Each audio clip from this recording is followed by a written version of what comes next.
So I want to welcome you all this morning, or this afternoon as it is now. Thank you for coming along to the launch of our campaign. I trust you each one will take at least one copy of our brochure here. First of all, I want to acknowledge the presence of Councillor Andrew Montague, Amy Farrelly, BRL, and some one or two other welcome visitors. Fiona Kelsey from National Council for the Blind, Carmel McCarthy, who is the coordinator for the Dublin Community Forum, and Dolores Murphy from Irish Wheelchair Association, and also some of our local people representing different groups. I won't go into all the names. And we also have a young man from the Ballymun Partnership this morning is visiting us as well. So a hearty welcome to each and every one of you, and we better get moving, get started, because time is going by. To give you a little bit of background to the particular event, as many of you would know, BADIG was set up in April 1998 to review the conditions for people with disabilities in the course of the regeneration. And we've covered many different aspects of problems down through the years. But in more recent times, these problems of people parking on footpaths has become quite a major problem and causing a lot of difficulties for people getting around the place. In April of this year, we did a presentation to the Safer Ballymun. In April of this year, we did a communications project, and we had some people coming in to give us their experiences. This was done in the form of a report, and then in July we presented, we did a presentation to the Safer Ballymun meeting. Over the months we've been preparing this particular leaflet and getting comments from different people. We also sent out a questionnaire which we had some responses from. And just the other day we had, yesterday in fact, we had a bundle of these replies handed in to us, 12 in all. These are additional ones to the ones we had before. And this questionnaire was asking different questions about the particular problems people had. And the first one was, do you have problems with cars on the footpaths? Of the 12 that were handed in yesterday, we got yes on 11. And only one said no. The other question was, are these problems persistent? The 11 said yes, and the one said no. There were also questions on problems with the paths themselves.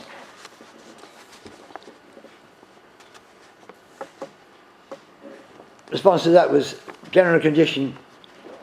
People said 5 of these people said they had problems. 3 said they had problems with dishing. 3 said they had problems with manhole covers. 9 said they had problems with road crossings. The one bright spot in it was they said they had no problems with access to public buildings.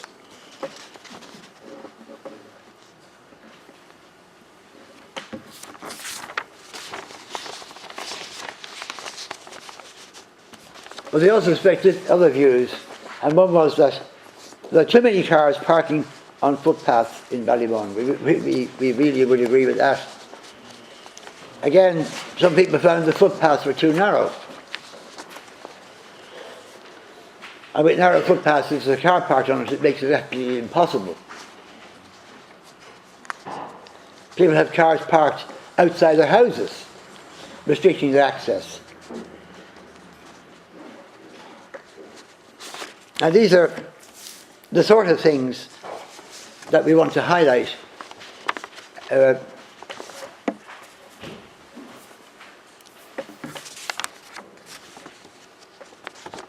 We do want to point out that under the Road Traffic Act, Traffic and Parking Regulations 1997, it is actually illegal for a vehicle to park on a footpath, a grass margin, or a median strip. Now, a lot of people seem to think they're free to park anywhere. That's not the case. We were hoping we'd have a representative from the Gardaí this morning. I don't think there's anybody here, because it is up to the Gardaí to see that they keep an eye on where these things or places are parked, or cars parked. It's up to them to keep the law and see that people respect the law that is in existence. There are people who have actually said to some of our folk, "Oh, there's no problem. There's something wrong with parking on the footpath," but it is actually illegal, and so this is one of the things we wanted to highlight in the leaflet. Now, I'm not going to take up all the day talking. I think Claire is going to give us a few words. Now, please.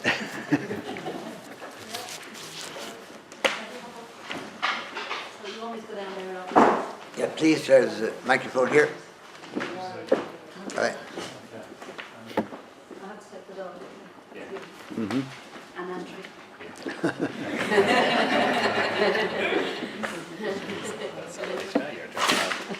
I'll everybody on your side. Okay.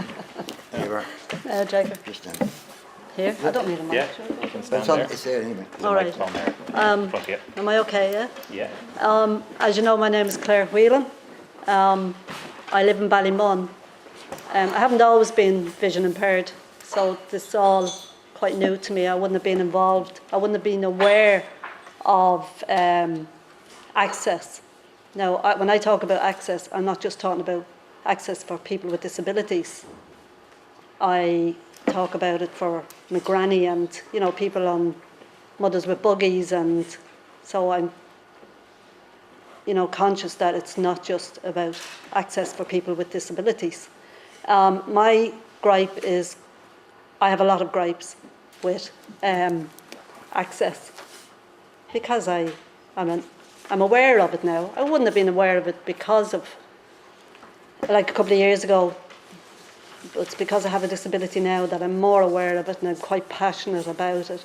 I can actually walk into a car and nearly dent it with temper. Mirrors, because I know that it's illegal to park a car on the pavement. I've knocked into houses, and, you know, but at this stage now it's getting a bit frightening, because I've had a bit of abuse from people who are saying it's not illegal, it's not. But I've stood there my ground, but it's getting a bit dangerous now. So this is why I think this is important to voice it and make people aware of. Even though you're trying to deal with it yourself, we do need help because people can be quite aggressive when you're telling them that you shouldn't park your car on the pavement. I would have other gripes, but it's about parking on the pavements today.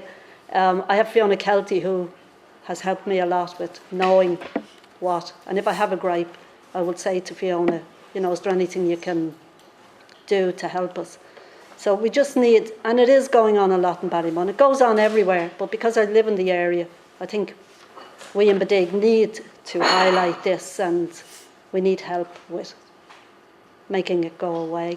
This is not a prepared speech, by the way, so, you know, I think it's just nice. As I said, I wasn't aware of it until I'm in this position now of having a disability, and there are houses that have 3 and 4 cars, and they've nowhere else to park their cars, they'll tell you. And it's not an offence, but it is. And at this stage, as I said, I'm getting now a little bit nervous of saying it to people that they're knocking on the door, so it would be great if we could get something done about it. And that's all I have to say. Thank you very much. Claire, how does it actually impact you when you're walking down the street, or I mean, do you crash into cars literally, or do you just get stuck, or you sit on the dog? Jagger, sit, Jagger. Alex, don't pet him. Jagger, leave it. Now leave it. Leave it. I work in the NCBI 2 days a week. I can see light at the moment, so this has something to do with it. But the light, even the light doesn't help me. But when I'm coming home in the dark, I've totally nothing. So I'm coming home, getting off the bus and walking up. I'm living up in Poppintree, so I have to, when I come to a car, the dog will stop. So I don't automatically crash into the car. The dog stops. He knows there's something in front of me. It doesn't matter. It could be a pram, it could be anything that's, parked, or a scooter, a kid's scooter or something.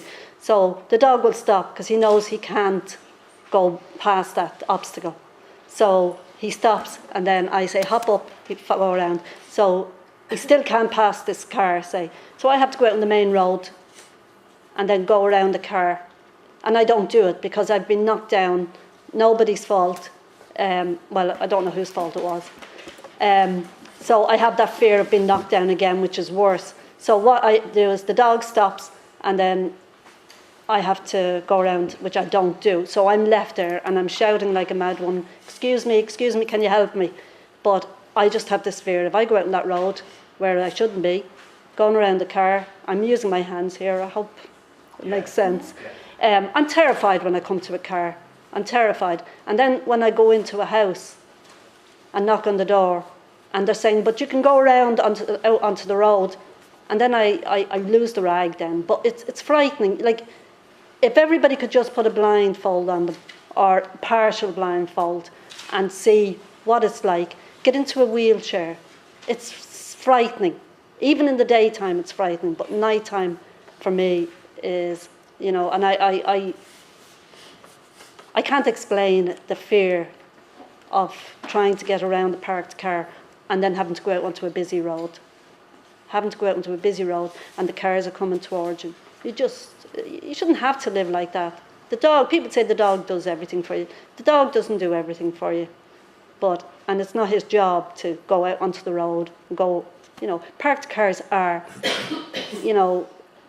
I can't stress it enough, the fear.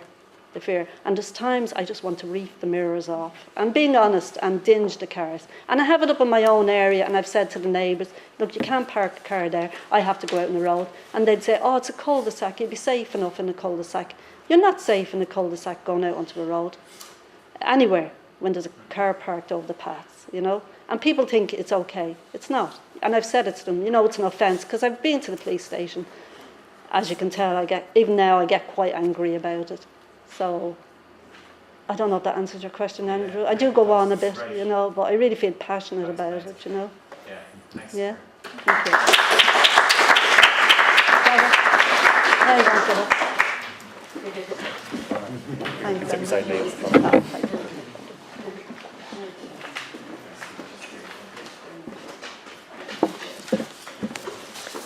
Thank you, sir. Now, we were expecting somebody else to have a little word for us, but it hasn't obviously arrived. Just to say, actually, Paul Kavanagh, who came to the focus group back in April, Yes. he's his mother's scooter. He was getting repaired this morning. He said if he could make it, if he got it back on time, he'd be there. But he wished us the best of luck. Yeah. He had a lot to say on the day. He had, yes. Yeah. He's in the problem getting around. Yeah. Yeah. Well, I mean, this is not something that's going to be fixed overnight. It's going to take a lot of work for a lot of different people, because not just the council, not just the Gardaí, but we do want local groups to take some part in this too. We've produced these brochures. We're also going to produce a number of posters, and we would request that the local groups would take these posters and put them on displays, just to awaken people to the need that exists for clear footpaths, and also where it happens that roadworks are being done, footpaths are being dug up, There's also regulations covering the kind of barriers that are put around those incidents, because again, tying a bit of tape across with ESB on it or something is no use for someone with visual impairments around a big deep hole. There must be properly constructed barriers. Also, hoardings around building sites have to be a certain colour and pattern to aid people with visual impairments as well. Not to mention, of course, people with wheelchairs. So there's a vast area that this covers, and a vast number of people who can be affected. And we do ask people who drive cars to think before they park. But over the next few months we'll be doing some more of these brochures and also the posters, and we'll be distributing to the different groups in the area. I think that's about all I can say. Andrew, you want to say something to this? Yeah. Just wondering, Fiona, this must be a problem all over the city. Yeah. Are there any other initiatives going on elsewhere in the city or in other cities? Because this isn't just an Irish thing, it's happening all over the world. We need a huge culture change. Do we need examples of success or something, or places where it's worked? Have you come across anything like that? John Muir back down did safe havens thing as well a couple of years back with very good as well, similar to this. And they said it actually did wake people up for a while, and then it kind of the awareness died down again. And just absolutely peace of mind. The other thing I heard that unless you can produce evidence that you have somewhere legal and safe to park your car, you're not allowed to buy one. And it's true. If you have noticed it, that you can keep it out of police, you're not allowed to have one. Yeah. No, it isn't Germany, it isn't Denmark, it isn't Sweden. In other countries, if you park a car on foot, I think Western will confiscate your car. That's the end of it, you know. So it's just that it's not enforced, I think. Yeah. Campers as well. I've seen a row of cars camped that were on double yellow lines, and cars that were parked up on the pavement beside them, not camped. So I think we need to get through to the campers as well as to the Gardaí. And we're disappointed there wasn't a Gardaí representative here today, because you know, it's something that obviously isn't being enforced, and because it hasn't been enforced, it's kind of gradually gotten worse. It's crept in, and people don't actually think it's against the law, because nobody knows of anybody who's actually been convicted or canned for doing it. So, I mean, you know, plenty of people are canned for parking in clearways or double yellow lines. That's obstructing traffic. It's not putting anybody in severe danger, as the situation of Clare and other people as well. That, a wheelchair user may not even be able to get out onto the road to go around the car, even if they have the guts to do it. You know, I mean, it's a terrifying thing to have to do for anybody. But if you're in a wheelchair, there isn't even, the curb isn't dropped at that point. How are you going to get out? How are you going to get around? You know, and if you're a mother with buggy and children, it's scared to say, do you want to bring toddlers out on the road, little boys that are going to run around and go out too far, and you can't mind them and mind the buggy to get by this parked car. So it's everybody, you know, the pavements need to be kept safe for everybody, but the general public doesn't think about it. I think it's not badness so much as just, sure, it's grand, you know, it's kind of an Irish thing. And you say in other countries, if that's the law, it's enforced. In Irish, sure, let it go, let it go. It's this kind of cultural thing, I think. Carmen, did you want to say something? I'm Carmen McCarthy, I work for Dublin City Council. I worked in road safety for more than 20 years, and for more than 30 years there's been a problem with parking on pavements outside schools, and it is a huge enforcement problem. It's just so much work for the Gardaí to actually, you know, all the paperwork that they would have to do, especially outside schools, because you might have 30 to 40 cars parked on pavements. But I do think that maybe while Councillor Andrew Montague is here today, that maybe he could make connections with the Road Safety Authority, because the Road Safety Authority have money, and they have money for advertising, and their advertising might change the culture, because that's what it is. It's a culture in this country. And you know, I think that maybe they're the people we should be, you know, reaching out to and asking them to run an advertising campaign. I mean, I've asked for this myself for cyclists on the Lewis track. You know, for bicycles getting caught on the Lewis track, and they did a little bit. But I do think that maybe people like councillors could, you know, they'd listen to you more so than they'd listen to a mere mortal here standing beside you. But it is a huge problem, and it has been for many, many in this country. It's not something new. It's going on for years, and like you say, it's probably getting worse. Thank you, Carmen. Thank you. Just, I think that on something today, the thing that we all forget to mention here today is the damage that those vehicles are doing to the pavements. That is built up over years, that people are being caught with. Paths are broken up. Broken up, yeah. Yeah, because if particularly now in the area here where there are what we call temporary footpaths, they've been temporary for the last 10 or 12 years, some of them, and with the parking of vehicles of any sort, very often there are big trucks and things, and very often you'll find the dip in the footpath, which people don't notice.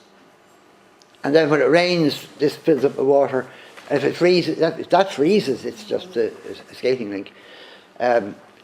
Litter and leaves and all will collect in the water, and when the water goes away, it's left slippery.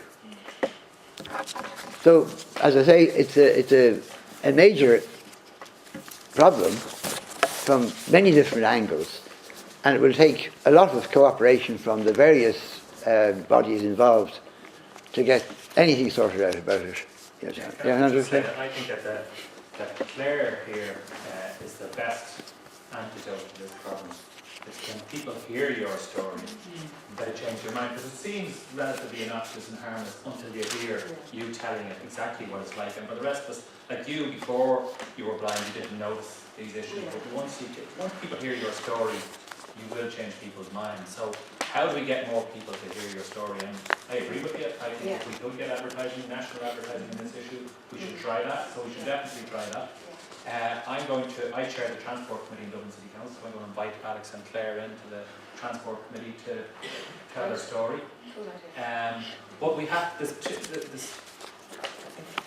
few other things we can do. First of all, locally, maybe Claire could get a chance to go into the school and talk to the parents. I don't know if they have an open day where parents come in. If you could tell your story at one of those days where the parents are in, that might be some way. I don't know if that's possible. Can I make a suggestion there? Yeah. Because the only time you're going to get the full amount of parents attending a meeting is the very first meeting before their child actually starts school. So they start school in September, and the school usually calls a meeting for parents in March. And parents will go to that because they're afraid their child won't get into the school. So that, I'm just making a suggestion from my own experience. And another thing too, I worked for Fingal County Council for a year and a half, and we had huge problems again with people parking on pavements. And of course one day a car drove over the foot of a child, and then all hell broke loose. And Fingal County Council put up the signs, it's a penalty, under 2 penalty points, and could be fined €80. Those signs were put up all over the place. But it wasn't until that happened. Well, why do you have to wait until that happens to do that? It's wrong, The other thing where there seems to be a problem is outside some of the shops. So maybe again, if Claire would talk to the people like say Robert Murphy or Michael in the shops, they might then tell them, because I see the delivery vehicles are up there. Oh yes, yeah. The shop owner went out and says, no, you can't park up on the pavement. There's actually loads of room on Shangan Road there. You have a couple of pictures of Shangan Road. The delivery truck is sitting on the road. There's plenty of room for people to go past it. They don't have to get up on the footpath. So, maybe a word in Robert Murphy's ear might help, But then, So, when they had shopping the centre there in Coventry, yeah. was with the same problem with trucks outside it. Yeah. So my thing is, I deal with it. I say, look, that shouldn't be parked there, But it's getting now that you can't do it on your own because people are telling you to F off. Yeah.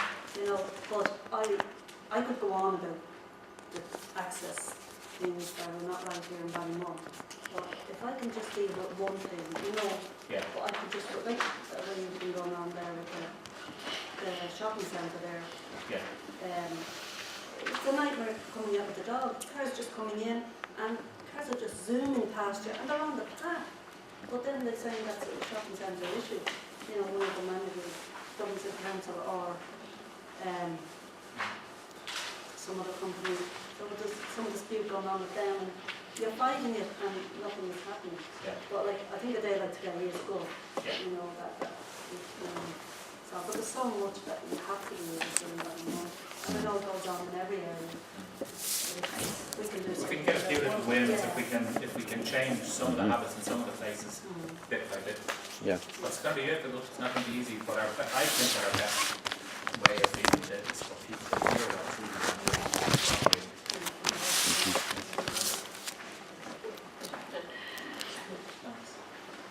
Yes, yeah. Sorry, hi, my name is Katrina. I work for Dublin City Council. I'm involved in the Age Friendly City initiative, and we've been working in the area with consulting with other people on issues. And parking is a huge issue that has come up. And I've also noticed that two of the ladies here present are on the Older Persons Council for the area, which will link into the Alliance, which is a group of people, the Guards, Dublin City Council, HSE. And I think perhaps they can bring it up as an issue or maybe a priority in their actions, because it is something that has come up and it does need work. But it's another, I suppose, forum to bring it up, which may help a little. So maybe the two ladies present will. That's Pat and Ellen. Is there any possibility of turning this into a project? Do you remember if on TV3 for the month of November, they started to do a November and a whole load of fellas grew in a stack. But now if we could get Claire onto, if we could put together... She won't go up again. If we could get Claire, we could put forward a package to show them just how dangerous it actually is. Yes, You know yeah. what I mean? And Claire, now, she does a brilliant job. But you know what I mean? It kind of goes over our heads because we see a car on the path, we actually automatically walk out Yes, on the road. yeah. But if we put the thing together and put it out on national telly, just showing them how dangerous it actually is. Yeah. So it's I don't think it would have cost that much. I don't know. No, because the first thing we're going to go up against is putbacks. Yeah, You know, yeah, but yeah. like it's the only, from what I can bear, I'm saying, it's just the fact that nobody really gives a damn. So if you bring the bit, I just say, running over the child's foot and Claire and that, if we bring that bit into it, it just might be a little bit. Yeah, yeah.